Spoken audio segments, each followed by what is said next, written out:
ये कहानी है एक जालिम बादशाह और एक अक्लमंद किसान की।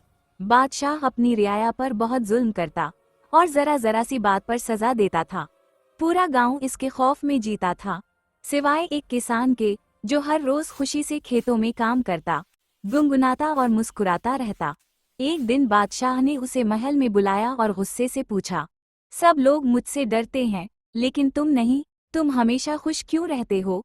किसान ने अदब से जवाब दिया, मैं मेहनत करता हूँ, अल्लाह पर भरोसा रखता हूँ, यही मेरी खुशी है।